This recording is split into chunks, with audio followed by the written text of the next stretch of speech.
So join me in welcoming our first lightning talk from miniPCR Bio Outreach and Communications Lead, Dr. Katie Martin.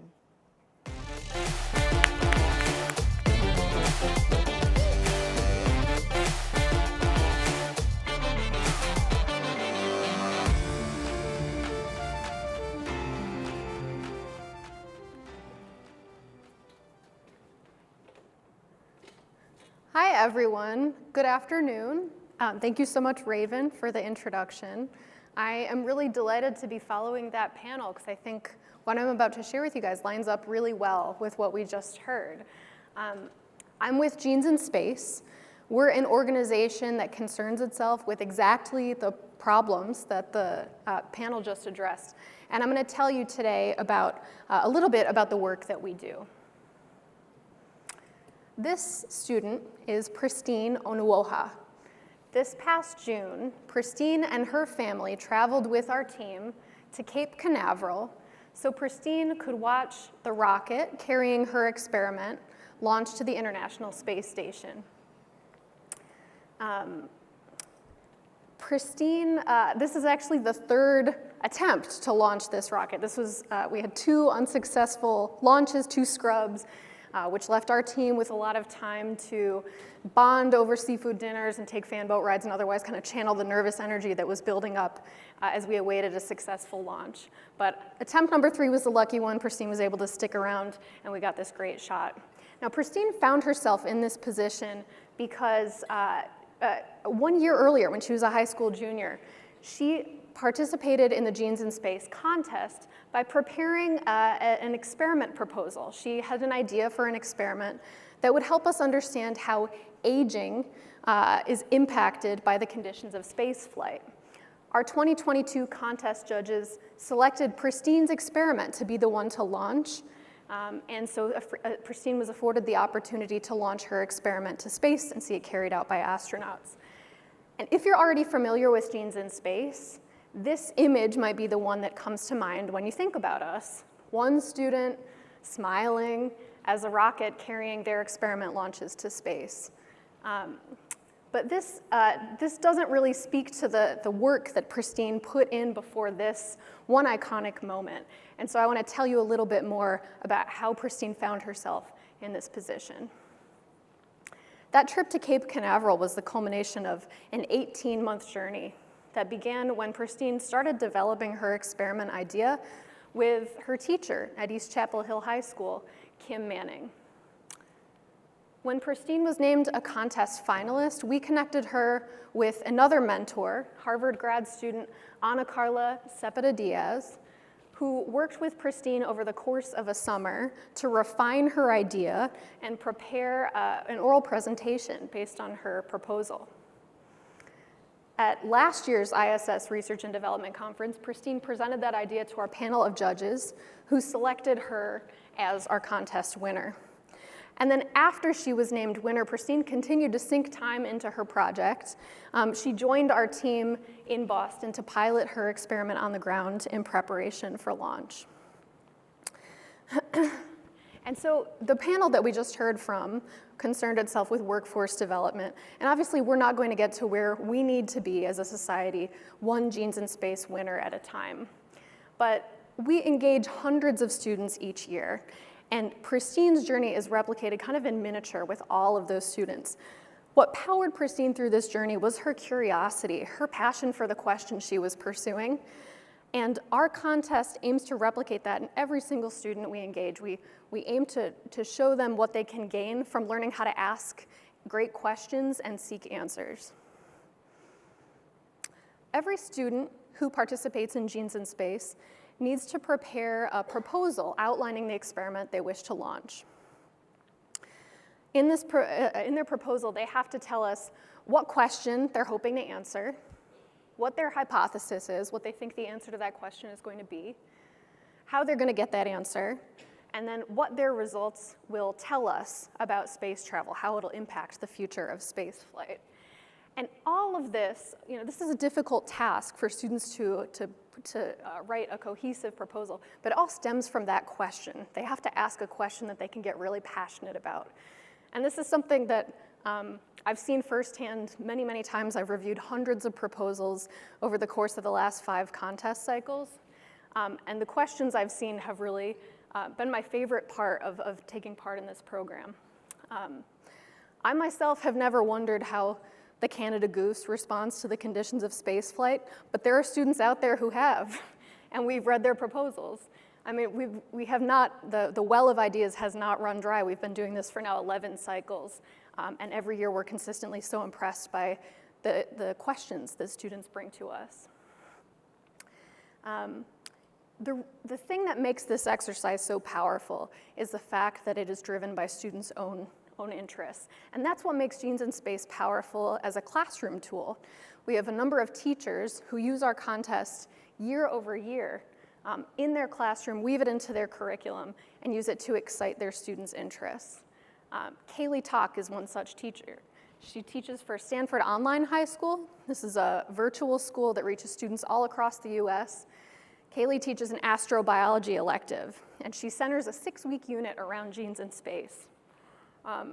That unit culminates in a peer presentation program, so her students have to pitch ideas to each other. It's sort of like a Genes in Space contest in miniature. And we asked Kaylee why she brings Genes in Space into her classroom. What does she get out of it? Why does it find a home in her classroom year over year over year? And it has to do with the energy that this curiosity generates. Kaylee's interested in teaching her students how to apply tools to solve scientific problems, and she finds that by finding a question students can get really excited about, that powers them through this difficult work of mastering those tools, of wrapping your head around how to use them. And that kind of leads me to my second point about how we engage students, not just through the process of teaching them how to ask and answer great questions, but if we're going to prepare a STEM workforce that's going to be effective, they need to have a practical understanding of the tools that scientists wield. And so Genes in Space operates within the realm of biology. Toward the end of developing a biological and biomedical research workforce, we developed a lab-in-a-box loan program. This is a biotechnology loan program that K-12 teachers can participate in. They can, for free, receive a classroom loan of the equipment and curriculum they need to do a science experiment with their students that illustrates to students the types of problems that biotechnology can be applied to solve. Students who take part in Lab-in-a-Box gain a practical understanding of 3 essential tools in the biologist's toolkit. First is the micropipette. Micropipette is like a syringe that can manipulate tiny volumes of fluid.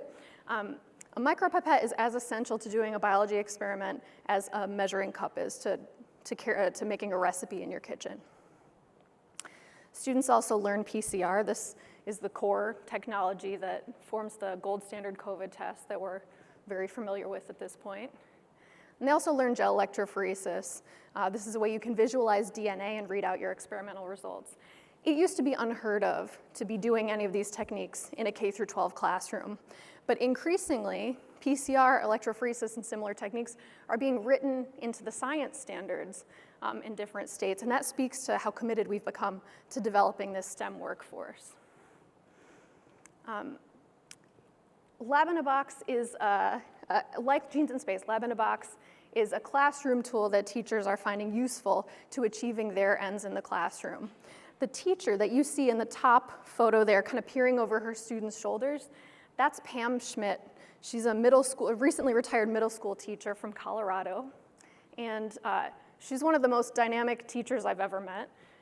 Among her accomplishments as a teacher include naming the school that she works for.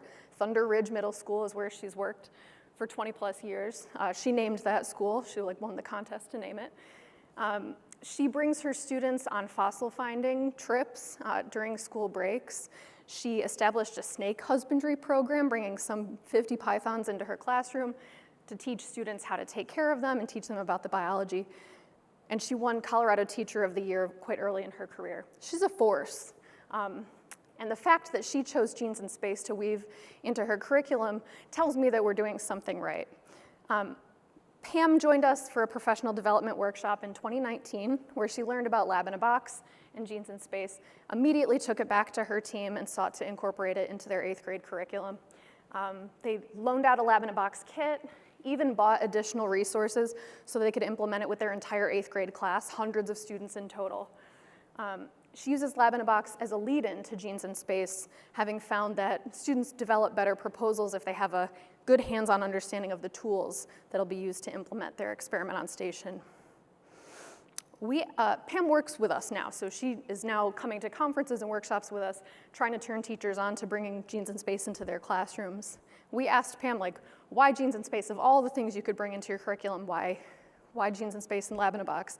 And she said it boiled down to the connection that she saw students making when she was teaching them how to use a micropipette in the classroom, and then they would go home and watch the news with their parents and see scientists using micropipettes on the news during coverage of like COVID vaccine development or sequencing or editing DNA. It's the same basic technology students saw scientists using, they were bringing into their own classroom. It just helped them make a connection between themselves and their future as potential scientists. So I've kind of hinted at this by talking about Pam and talking about Kaylee, but as I close, I want to drive home the point that in terms of our efforts around workforce development, we see teachers as really essential to helping us get to where we want to be. They're our foot soldiers and our partners in the work that we do. Teachers are responsible for sending some 90% of our Genes in Space applicants to us, and of course they make up the link between Lab in a Box and the students that it ultimately benefits. So each year we put on workshops, some in person, some virtual, to train teachers in the use of biotechnology so that in hopes that they can bring that technology back to their students. Because as much as like access to tools has traditionally inhibited student access to biotechnology and their participation in the biomedical workforce, teacher preparation and confidence can also be a barrier. If your teacher doesn't feel prepared or able to execute those methods in class, they're not going to be training students in their use. Now, I was a teacher, I was a classroom teacher before I joined the Genes in Space team, and I originally, though, trained as a scientist. So I had taught high school biology, but came to it with a biology background, not having worked with a ton of students beforehand. One thing that consistently bowled me over as I worked with my students was how consistently they outstripped my expectations. They were consistently doing things that I was amazed to see them doing. They were so thoughtful in the questions they asked. They could be so sophisticated in their reasoning, and they could be so capable of organizing their efforts in a way that was beyond what I expected.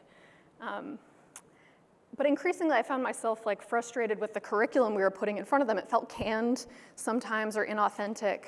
And I was wondering, they have such potential, they have such ability, why are we not putting their minds to work solving real problems? So when I left the classroom, it was to come to Genes in Space because we were doing authentic work here. Genes in Space is not a dress rehearsal. We're really asking students to join us in solving these problems. And that was what so inspired me about working with this program. And the really cool thing about Genes in Space is this is happening right now at ISSRD. We brought 5 finalist teams to the conference from all over the country. They're going to be presenting their ideas to our contest judges here over the course of the next few days. The event is open to the public, so if you want to see what our students are capable of, come join us. We're going to be in room 408 at 10 a.m. tomorrow, and you'll see the bright ideas that our students are bringing to us, putting in front of us, and one of which is going to launch to space next year. The judges will be announcing our winner on Thursday at the awards luncheon, so you can also catch up with us there. So I hope you come back to learn a little bit more about us and our students. But I want to close now by acknowledging the team that makes this all possible. To say that Genes in Space is a team effort is a massive understatement. Folks from industry, from government, from higher ed all come together to make this work possible. On the industry side, we have Boeing, who does the heavy lifting literally when it comes to launching our stuff to space. Melissa Boyer, Scott Copeland, and Kevin Foley are essential to the work we're doing there. Our other founding partner behind Genes in Space, in addition to Boeing, is miniPCR Bio. We're a small biotech company based out of Boston. We concern ourselves with enabling science, molecular biology in places where it wasn't happening before, whether that's in the classroom, whether that's on the ISS. We're headed up there by Zeke Alvarez-Saavedra and Sebastian Craves, and Ali Huang and Mark Bliss drive our program on a day-to-day basis. Also in industry, we have New England Biolabs. There are partners in science, and they're a wonderful group of big-hearted people, and Nicole Nichols is really our ambassador there and responsible for getting them on board with our mission.